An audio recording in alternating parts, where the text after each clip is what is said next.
The VTuber world is an ever-evolving genre of streaming. Originally thought to be a trend that would have eventually proved itself to be a fad, it became clear in recent years that VTubers were here to stay, many of whom are now becoming certified veterans of the community. But there's been a handful of those who've not been so lucky.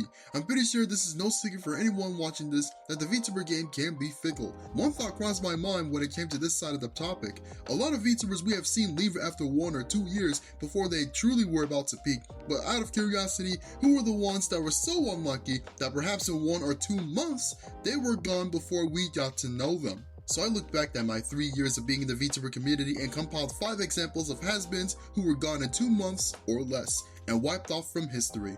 Hi, I'm your sunshine Yui Tachibana, and I'm here to pay my respects to those who barely got to start out as VTubers, and make sure their memories are not forgotten. Now, I've already done a video about 5 VTubers who I believe deserved better in the community, and in that comment section, people responded saying that I left out an obvious example, that being Mano Aloe, who I'm putting on this list first. Aloe's story stands out for many reasons: the fact that she graduated within 2 weeks, and she was in deep shit regarding her ex-boyfriend, and the amount of harassment and threats she was receiving. Mano Aloe, a member of Hololive's 5th generation, faced significant challenges shortly after her debut. She accidentally leaked her life to the model during a test stream, which led to a 2-week suspension and a subsequent retirement from Hololive. Mano Aloe's decision to retire was influenced by her inability to continue due to mental and physical reasons, and she graduated from Hololive on August 31st, 2020.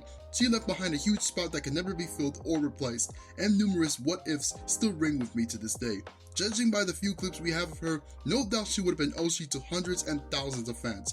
And in fact, she is! She has since reincarnated as Delutaya, where she has been safe to be herself and continues to thrive catering to her fans. Please show her support. Number 2 on this list is another Hololive member that most people may not even know existed, cause her presence was that brief. Her name was Hitomi Chris, and with only 1 live stream to her name, there's no telling what would have become of this girl. She is practically non-existent in the Hololive lore, and it's a miracle that her only live stream isn't lost media, as remember, this is 2018, and Hololive wasn't the juggernaut it is today. There was a self-claimed male producer behind her, who funded her with money and equipment that she needed. The man wound up allegedly leaking audition videos of the 1st generation members as well as other information about Hololive. Afterwards, their partnership broke up, which led to these two and their nasty relationship drama. It resulted in Hololive letting go of Chris after just 3 weeks of being in the company, and it's quite the bizarre and sad story of someone who could have been performing on stage with her gem mates. Instead, she's now the poster child for forgotten VTubers. Speaking of which, number 3 on this list is Tenko Sorara. She was a former member of the group Vols, who you may know for being the former home of Adora Fortune, who I have covered on this channel before. Truth be told, she was a favorite amongst my community of Sunshines, and while having to say goodbye to her after 4 months was sad, it's nothing compared to Sorara's 1 month in the same company. I actually had no idea she existed back then. I discovered Vols a few months into their debut and didn't even notice that she was gone, cause well, they did a great job scrubbing her existence off the web. Sorara was apparently a novice celestial fox who has defied time for over a millennium and possessed a supernatural power that transformed her into a radiant golden fox. Though her training granted her mystical powers, her flawed human transformation left her tail exposed. Intrigued by humanity, she aspires to be a real human someday by understanding humans through live streaming. Very few evidence exists of this girl's presence now. Thanks to the VTuber Clipper community, I can see what she was like. Not only was she cute, but most likely would have been a go-to for collabs and pretty friendly too. Not to mention, her illustrator is Niori, who famously designed Muno Nova. God, I want her to sit on my face. She's sexy as fuck. I mean, Sorara deserved better, period.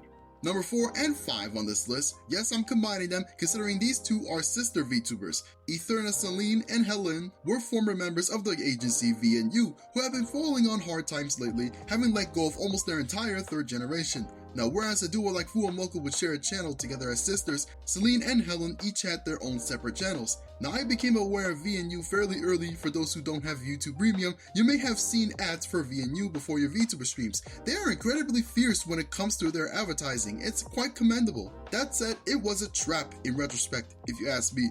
Here you beg me to check out these 2 girls who truly had potential going forward, but only a month after their debut on May 7, 2022, the 2 went on a sudden, indefinite hiatus. On July 27, 1 month after the hiatus went into effect, both Celine and Helen tweeted on their Twitter accounts, revealing that a huge storm destroyed their homeland Ether Nation as the reason for their hiatus. Basically, their in-character way of saying something was going on behind the scenes, whether that was personal or business. Months would pass without us knowing what would be their fate, And finally, on November 3rd, the inevitable news came that the two were leaving VNU for very personal reasons. All their content were made private, and the cruel truth comes out after looking through these examples of has-been VTubers.